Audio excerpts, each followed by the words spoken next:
Hey everybody, this is Chris from ChrisCuisine. We're here for another summer grill out. Alright, what we're going to have today is a beautiful ribeye. That's one of the best cuts of meat right there. See how thick it is, all the marbling? It's going to be delicious. Just a little salt and pepper on it. Then what we're going to do is cook some Cubano peppers with some lime and chorizo, and also some manchego cheese and queso and some chives. Add a little bit of olive oil and salt and pepper, and we'll put it on the grill. Delicious. What we're going to do now is we're going to salt and pepper the ribeye. We got some pepper here. It's fresh ground, it's always good. Just put it on there nice and heavy. We have some Fleur Soleil, coarse ground from France. It's wonderful sea salt. Just pat it right in there. Add a little bit more salt and a little bit more pepper. Let it sit out for a little pepper. Go. Alright, what we're going to do is take the peppers, slice off the tops, cut them in half. Alright, clean out all the seeds, and then cut the stems out.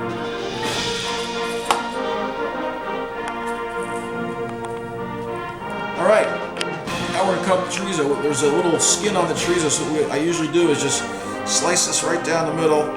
And you got to peel this little skin off, okay? Because if you don't do that, it's kind of chewy and it's not really, it doesn't taste really good. Just cut it right in half.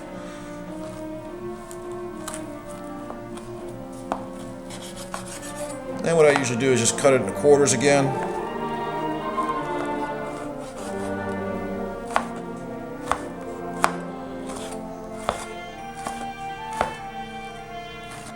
Okay, now we're going to chop up the chives. We'll add those to the peppers in a few minutes when we put it all together. Okay, now we're going to take some manchego cheese. It's a little more pungent than the queso cheese. And what we're going to do is just shred it up nice, and then we're going to use that to stuff the peppers.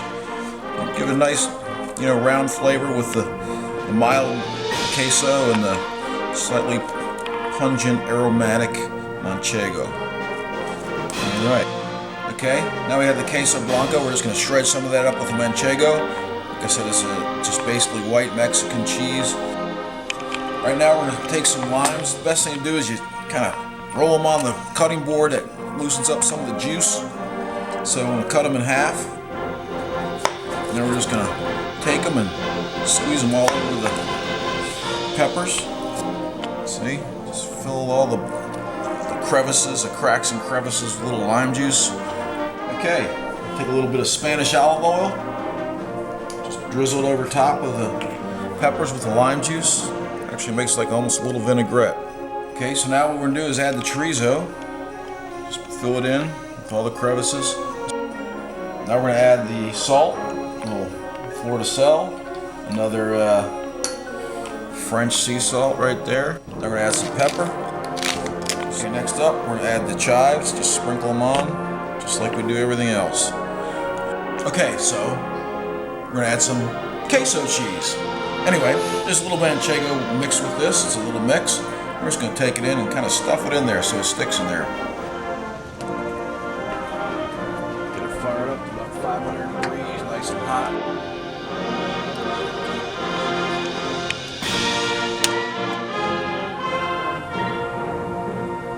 Now all we're going to do is give the grill a little clean. Some nice grill marks on our steak. Alright, come over here, take a look at this. We're about 550 degrees, 560 degrees, nice hot grill. Going to sear the steaks. And what we're going to do right now is put the steak right on here and it's going to sizzle up and get nice and hot. Alright, look at that. Oh, isn't that pretty? Okay, now what we're going to do is close the grill and just let it sear at a real hot temperature. We're going to open up and make a turn here. Oh, look at that. Nice and hot. Got some nice grill marks on it. Look at that. Wow. Alright, so what we're going to do is put the peppers on here now. Nice and easy.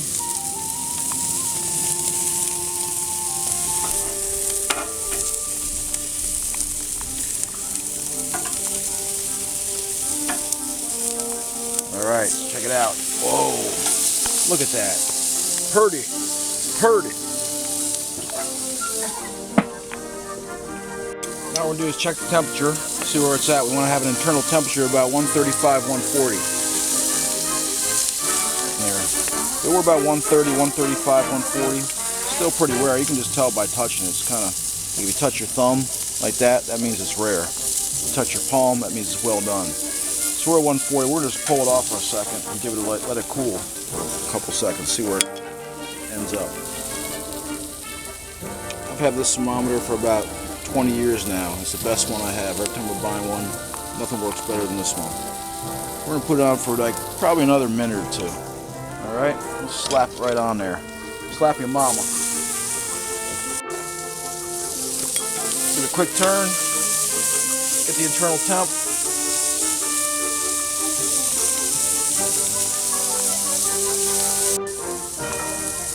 All right, look at the internal temp right now. It's about 140. That's perfect. It's gonna be like rare, medium rare. Pull it off. Put it there. Take all our stuffed peppers. Everything's gonna cool for about 10 minutes. You always want to let your meat rest for 10 minutes so you don't run all the juices out of it. If you cut that right now, you destroy it. All right, now we're gonna plate this all up. We'll take the stuffed peppers, put them on the dish. I'm gonna slice this up. It's been resting about 10 minutes. You always want to rest your meat. Look how look at how rare that is. Now, if you look at a ribeye, it's got a lot of fat on it. It's the most flavorful cut of beef, at least that. There we go. Ribeyes, stuffed peppers, and a wonderful meal with the family.